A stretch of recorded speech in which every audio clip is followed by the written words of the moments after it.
நான் உங்கள் doctor Nazeer Hussein. இது எனது வாய்ஸ் ஆஃப் வாய்ஸஸ் சேனல்.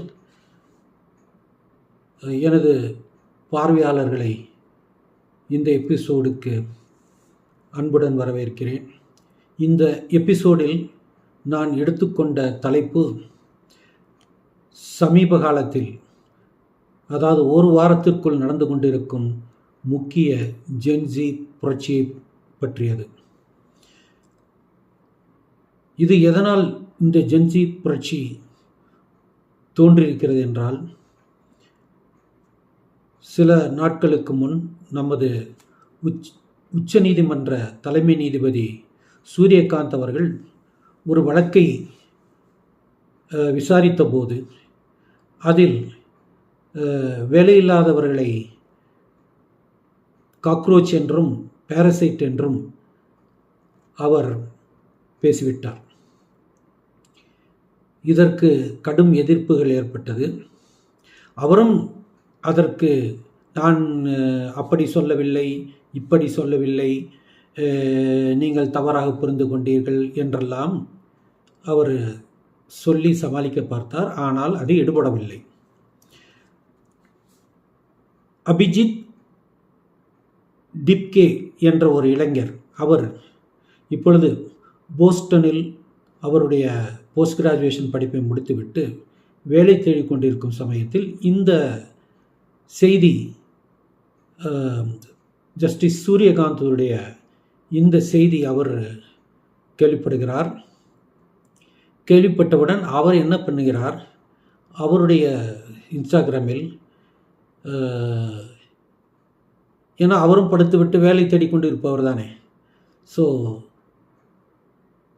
அவரும் காக்ரோச் வகையில் சேர்க்கப்பட்டுள்ளார், அதாவது கேட்டகரியில் சேர்க்கப்பட்டுள்ளார். உடன் எத்தனை பேர் காக்ரோச் இருக்கிறீர்களோ எல்லாரும் ஒன்று சேரலாம் என்று ஒரு போஸ்ட் போடுகிறார்.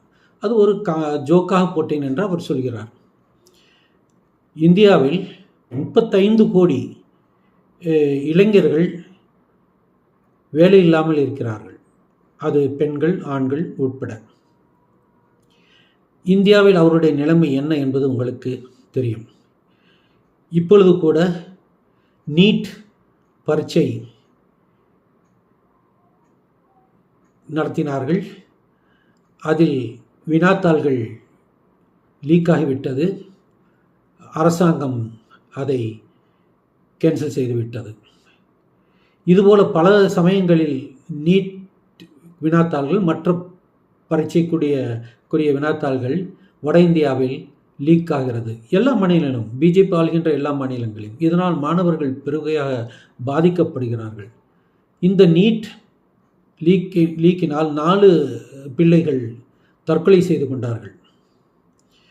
எல்லோரும் அந்த கல்வி அமைச்சர் தர்மேந்திர பிரதான் அவரை பதவி விலகச் சொல்லி கேட்டார்கள். ஆனால் எந்த பிஜேபி அமைச்சர் பதவி விலகினார்? புல்வாமா, பெஹல்காம், மற்ற வெடிகுண்டு சம்பவங்கள் நடந்தன. ஒரு பிஜேபி மந்திரி கூட பதவி விலகவில்லை. அதாவது குறிப்பாக அமித்ஷா பதவி விலகவில்லை. எனவே பதவி விலகு என்பது இங்கு நடக்காத காரியம். அதே போல தேர்தலில் எப்படி வெற்றி பெறுகிறார்கள்?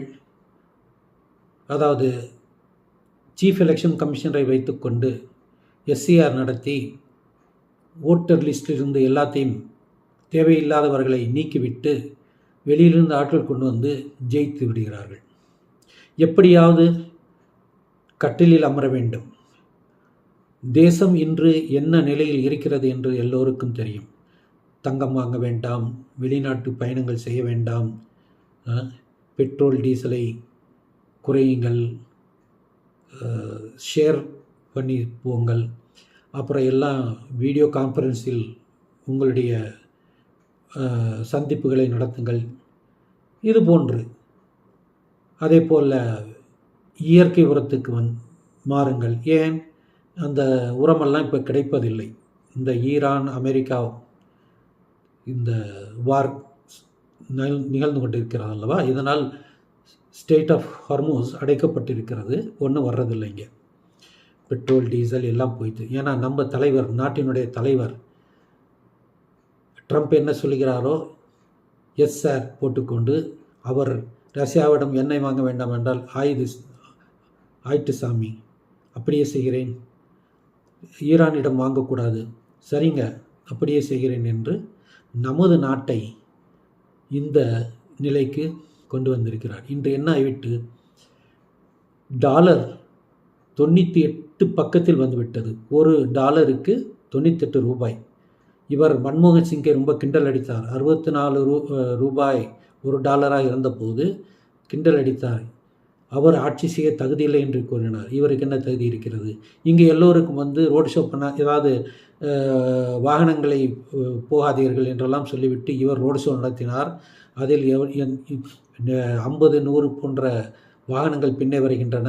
அவர்கள் அந்த வாகனங்கள் குடிக்கும் ஃபியூயல், பெட்ரோல், டீசல் எக்கச்சக்கமாக குடிக்கின்றன. சாமானிய மக்கள் கார் வாங்கும் பொழுது பார்த்து வாங்குகிறான், நமக்கு எத்தனை கிலோமீட்டர் வண்டி போகும் என்று. ஆனால் இவர்களுக்கு அது பொருந்தாது.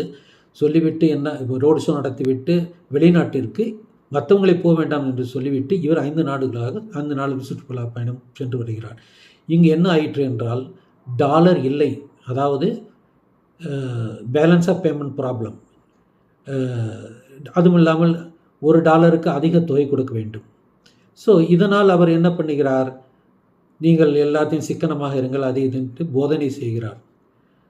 அவருக்கு எந்த போதனையும் பொருந்தாது. அவர் விலை உயர்ந்த கண்ணாடிகளை அணிவதும், வாட்ச் அணிவதும், உடைகள் போடுவதும், அவர் ஒரே மகாராஜா போன்று அழைகிறார். இந்த நிலைமை இது சுருக்கமாக. இப்பொழுது அந்த விஷயத்துக்கு வருவோம். சூரியகாந்த் அவர்கள் காக்ரோச் என்று சொல்லிவிட்டார் அல்லவா. அதை கேட்டு அபிஜித் அவர்கள் ஒரு போஸ்ட் போட்டார் இன்ஸ்டாகிராமில். அதற்கு எக்கச்சக்கமான அன்பர்கள், அதாவது ஃபாலோவர்கள் வந்துவிட்டார்கள். பிஜேபிக்கு இத்தனை வருடம் ஆட்சி செய்திருக்கிறது. அதனுடைய ஃபாலோவர்கள் வெறும் 8.2 மில்லியன், அதாவது 82 லட்சம் பேர்கள் தான் இருக்கிறார்கள். ஆனால் இவருக்கு 3-4 நாட்களில் 11 மில்லியனை தாண்டிவிட்டது ஃபாலோயர்ஸ். 11.2 மில்லியன். அவர் என்ன செய்தார், ஒரு கட்சியை அனௌன்ஸ் பண்ணிவிட்டார், காக்ரோச் ஜனதா பார்ட்டி. அதற்கு எல்லோரும் அதாவது இதை ஃபாலோ பண்ணுகிறவர்கள் எல்லாமும் நாங்கள் உங்களுக்கு உறுதுணையாக இருப்போம், நீங்கள் ஆரம்பியுங்கள் என்று சேர்கிறார்கள். அதாவது 50,000 60,000 என்று போய்கொண்டிருக்கிறது. ஆனால் ஃபாலோயர்ஸ் எத்தனை ஆகிவிட்டது, 1 கோடிக்கும் மேலே ஃபாலோவர்ஸ் வந்துவிட்டார்கள். மஹுவா மைத்ரா, கீர்த்தி ஆசாத் மற்றும் பிரசாந்த் பூஷன் போன்றவர்களும் இந்த அமைப்பில் தங்களை சேர்க்க சொல்லி கேட்டுக்கொண்டிருக்கிறார்கள். சேர்ந்து விட்டார்கள் என்று வைத்துக்கொள்வோம். இந்த பிரசாந்த் பூஷன்லாம் உங்களுக்கு ஞாபகம் இருக்கணும். அதாவது அண்ணா ஹசாரே மூமெண்ட் 2013 நடந்தபோது காங்கிரஸ் கவர்மெண்ட் எதிராக அதெல்லாம் இருந்தவர். இவர் அர்ஜுன் கெஜ்ரிவால்லாம் காங்கிரஸை கவித்தினார்கள். இவர்களுடைய எண்ணம் நல்ல எண்ணம். ஆனால் அது என்னவாயிற்று, காங்கிரஸ் மேலே பெரிய பழி போட்டு அது இவர்கள் ஆட்சி கட்டளை பிடித்து விட்டார்கள். இன்று இறங்க மாட்டேன் என்கிறார்கள். ஏன்னா என்ன வேலை, குறுக்கு வழி செய்தும் ஆட்சி கட்டளையில் அமர வேண்டும் என்பதை அவர்கள் செய்து கொண்டிருக்கிறார்கள். இந்த நிலையில்தான் இந்த காக்ரோச் ஜனதா பார்ட்டி தோன்றியிருக்கிறது. இந்த காக்ரோச் ஜனதா பார்ட்டி ஒரு 5 அம்சங்கள் என்னவென்றால், நாம் பார்த்திருக்கிறோம், ராம் ஜென்ம பூமி வழக்கில் தீர்ப்பு கொடுத்ததை பிஜேபி அரசாங்கத்திற்கு சாதகமாக ஜட்ஜ்மெண்ட் கொடுத்ததால் அவருக்கு ராஜ்யசபா பதவி கிடைத்தது. இது நம்பர் 1. இது போன்று எந்த ஒரு தலைமை நீதிபதிக்கும் இது மாதிரி பொறுப்பு கொடுக்கக்கூடாது என்பது முதல் கண்டிஷன், இவர்களுடைய கண்டிஷன்.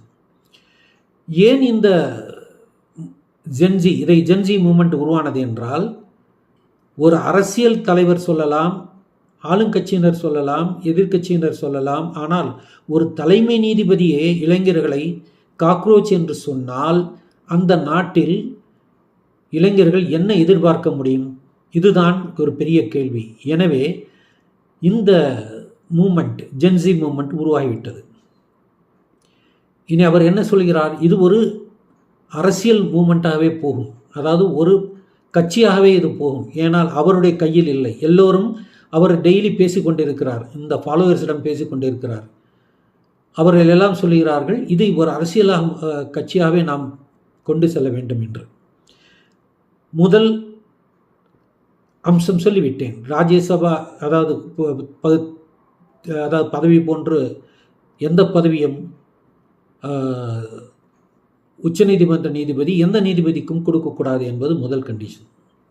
அடுத்தது, இந்த எஸ்ஐஆரை கொண்டு வந்து மக்களுடைய ஓட்டு உரிமைகளை பறித்து அவர்களை ஓட்டு போட விடாமல் செய்தார்கள் அல்லவா? இதுபோன்று வாக்குரிமை உள்ளவர்களுடைய வாக்குரிமை எஸ்ஐஆர் மூலம் அவர்களுடைய வாக்குரிமை பறித்தால் அந்த எலெக்ஷன் கமிஷனரை UAPAயில் கைது செய்து அவரை ஜெயிலில் அடைக்க வேண்டும் என்பது இரண்டாவது. ஏனென்றால் இது ஒரு தீவிரவாத செயலுக்கு சமம் என்கிறார் யார்? அபிஜித் திப்கே. மூன்றாவதாக, பெண்களுக்கு 50% 33% இடஒதுக்கீடு கொடுக்கிறோம் என்று பேசிக்கொண்டிருந்தார்களோ பார்லிமெண்ட்டில், அதை 50% கொடுக்க வேண்டும். அதாவது இப்பொழுது இருக்கும் பார்லிமெண்ட் நம்பர் அதிலேயே கொடுக்க வேண்டும்.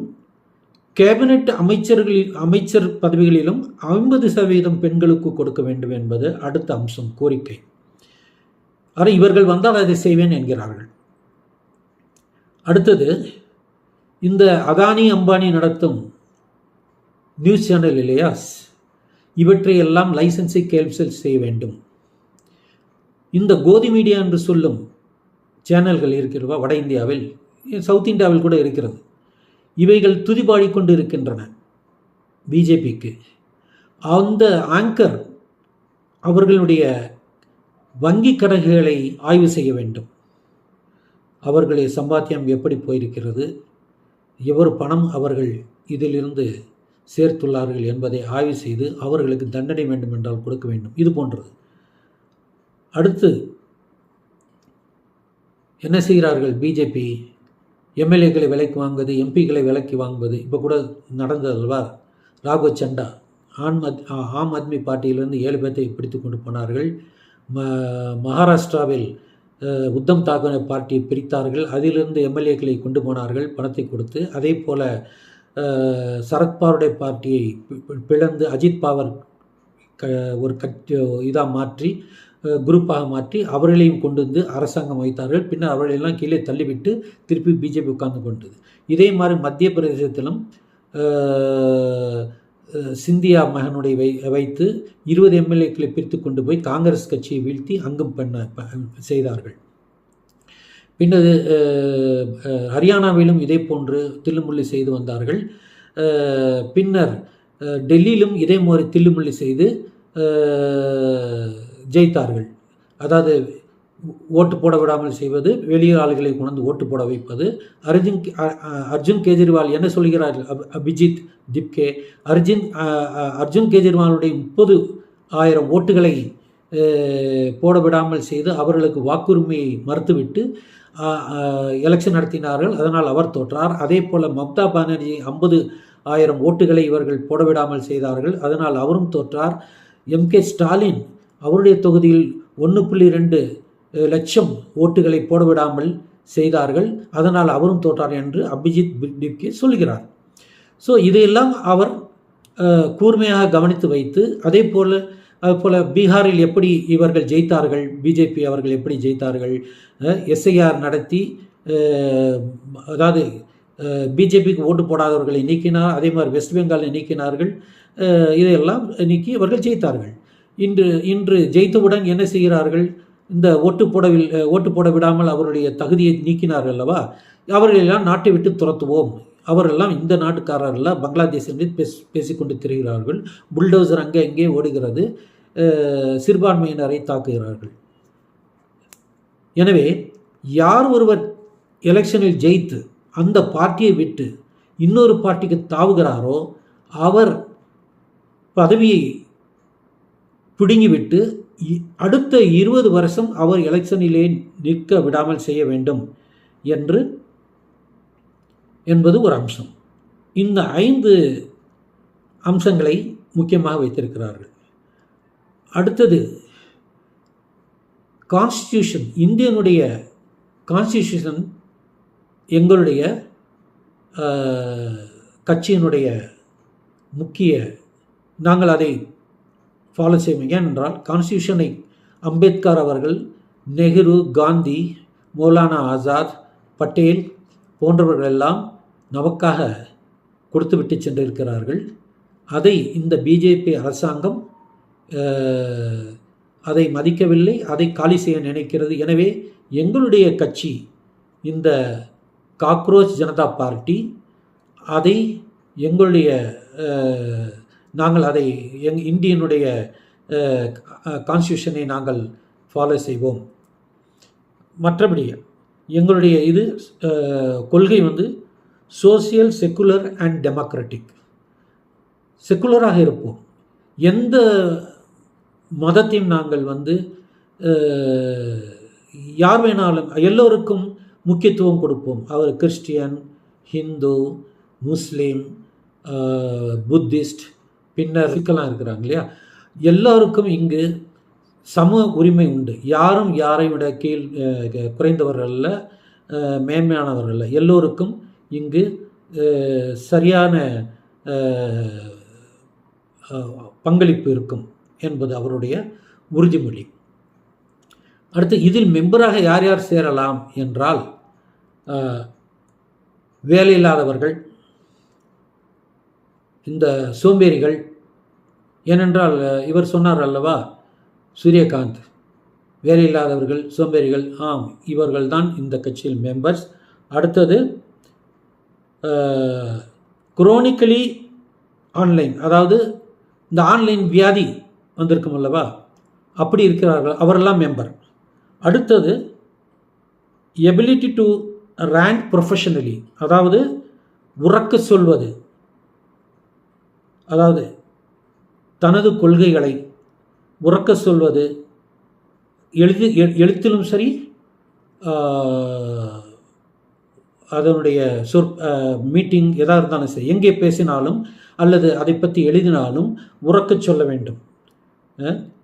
எபிலிட்டி டு ரேங்க் ப்ரொஃபஷனலி, இது இந்த குவாலிஃபிகேஷன், அதாவது வேலையில்லாதவர்கள், சோம்பேறிகள், இந்த சோசியல் மீடியாவில் அதாவது அந்த வியாதி அதையே பார்த்து கொண்டிருக்கிறார் அவர்கள். அப்புறம் எபிலிட்டி டு ரேங்க் ப்ரொஃபஷனலி, உறக்கச் சொல்லி தன்னுடைய கொள்கைகளை சொல்பவர்கள். இதில் அவர் என்ன சொல்கிறார், படித்தவர்கள் படிக்காதவர் என்றெல்லாம் இல்லை, இளைஞர்கள். ஏனென்றால் இவர்கள் படிக்க விடவில்லை, பள்ளிகளை மூடுகிறார்கள் பிஜேபிக்காரர்கள். இதனால் இந்த கிராமங்களில் உள்ளவர்களுக்கு அவரை நாம் விட்டுவிட முடியாது, அவர்களையும் சேர்த்துத்தான் என்று சொல்கிறார். எனவே இது ஒரு நிகழ்ச்சி நடந்து கொண்டிருக்கிறது. அதாவது நாம் என்ன பார்த்தோம், பங்களாதேஷில் பார்த்தோம் ஜென் புரட்சி வந்தது, நேபாளத்தில் பார்த்தோம் ஜென் புரட்சி வந்தது, அங்கே அரசாங்கங்கள் கவிழ்ந்தன. தமிழ்நாட்டில் கூட சில பேர் சொல்கிறார்கள் ஜென் புரட்சி. என்னை பொறுத்தவரையும் அதில் ஜென் புரட்சி அல்ல, அது ஒரு என்ன சொல்கிறது, சினிமா மோகம் உள்ள ரசிகர்கள் கூட்டம், பின்னர் சிறு குழந்தைகள், அப்படி தான் சொல்ல வேண்டும். அவர்களெல்லாம் ஓட்டு போட்டு விட்டார்கள். அவர்களுக்கு அரசியல் தெரியாது. ஆனால் இந்த கட்சி காக்ரோச் ஜனதா பார்ட்டி உள்ளவர்கள் எல்லோருமே படித்த இளைஞர்கள், மேக்சிமம் இப்பொழுது சேர்ந்துள்ளவர்களெல்லாம் படித்தவர்கள். அவர்களுக்கு அரசியல் என்பது என்னவென்று தெரியும். எல்லோரும் ஐடியா கொடுத்து கொண்டு இருக்கிறார்கள். இதை இப்படியே விட வேண்டாம், இதை ஒரு அரசியல் கட்சியாக மாற்ற வேண்டும், தேர்தலில் நாம் பங்கு பெற வேண்டும் என்றெல்லாம் பேசிக்கொண்டிருக்கிறார்கள். எனவே அடுத்தது அதுபோல புரட்சி செய்வார்களா? பங்களாதேஷில் அல்லது நேபாளத்தில் நடந்தபோது தீ வைப்பது, அது வைப்பது, வன்மை, அதாவது நீங்கள் பார்த்தீங்க அல்லவா, பஜ்ரங் தள், ஆர்எஸ்எஸ்காரர்கள் வன்முறைகளை கையாளுகிறார்கள் அல்லவா, இந்து முன்னணி போன்றவர்களெல்லாம். அதுபோல் எங்களுடைய இந்த காக்ரோச் ஜனதா பார்ட்டி மெம்பர்கள் அப்படி செய்ய மாட்டார்கள். எல்லாம் படித்த இளைஞர்கள். காந்தியினுடைய அந்த அஹிம்சா வழியைத்தான் அவர்கள் கடைபிடிப்பார்கள் என்று அவர் சொல்லியிருக்கிறார். இப்பொழுது அவருக்கு ஆதரவுகள் பெருகி கொண்டிருக்கின்றன. நாட்டில் நிச்சயமாக எதிர்க்கட்சிகள் எவ்வளவுதான் ஆளுங்கட்சியினுடைய தேர்தல் தில்லுமுள்ளுகளை, ஓட்டிங் மிஷின், பின்னர் இந்த எஸ்ஐஆரை கொண்டு செய்த, அப்புறம் விலைக்கு வாங்கி எம்எல்ஏ விலைக்கு வாங்கி அரசாங்கத்தில் அவர்கள் எல்லோரும் காவிமயமாக்கிவிட்டது, வட இந்தியா பூரா காவிமயமாக்கிவிட்டது என்ற நிலையில் எதிர்க்கட்சிகள் என்ன அவர்கள் தில்லுமுல்லை வெளிப்படுத்தினாலும் ராகுல் காந்தி அவர்கள் அதை கேட்பதில்லை. ஏனென்றால் அவர்கள் அரசாங்கம் அவர் கையில் இருக்கிறது. எலெக்ஷன் கமிஷனெல்லாம் அவங்களுடைய ஆள்தான். ஜுடிஷியரி கூட அவருடைய கண்ட்ரோலில் தான் வைத்திருக்கிறார்கள். எஜுகேஷன் இன்ஸ்டியூட் கூட எல்லாம் ஆர்எஸ்எஸ்காரர்கள் தான் திணித்து வைத்திருக்கிறார்கள். அரசாங்கத்திலும் ஐஏஎஸ் ஐபிஎஸ்ஸில் எல்லோரும் அவர்களுடைய ஆள் தான் நிரம்பி இருக்கிறார்கள். எனவே அவர்கள் நினைத்தது தான் இந்த நாட்டில் நடந்து கொண்டிருக்கிறது. இது போன்ற சூழ்நிலையில் இந்த கட்சி வந்திருக்கிறது, அதாவது காக்ரோச் ஜனதா பார்ட்டி. இப்பொழுது என்ன ட்ரோல் செய்கிறார்கள் என்றால், இவர்களுக்கு வெளிநாட்டில்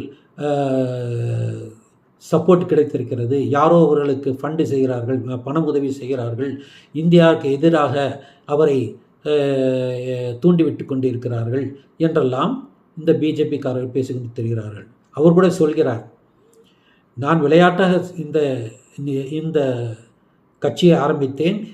இன்று எனக்கு தெரியும் எனக்கு என்ன ரிஸ்க் இருக்கிறது. நான் அமெரிக்காவிலிருந்து இந்தியா வந்தால் முதலில் என்னை பிடித்து கொண்டு போய் திகார் சிலையில் அடைத்து விடுவார்கள் என்று அவர் சொல்கிறார். இதெல்லாம் நான் எதிர்கொள்ள தயாராக இருக்கிறேன் என்று சொல்கிறார் அந்த இளைஞர். அவர் 30-31 வயசாக இருக்கும். எனவே இந்த ஒரு நிகழ்வை நாம் ஒரு முக்கியமான நிகழ்வாக கருதுகிறோம். உங்களுடைய கருத்துக்களை கீழே பதிவு செய்யுங்கள். என்னுடைய சேனலை நீங்கள் சப்ஸ்கிரைப் செய்யுங்கள், ஷேர் செய்யுங்கள், லைக் செய்யுங்கள். மீண்டும் சந்திப்போம். நன்றி, வணக்கம்.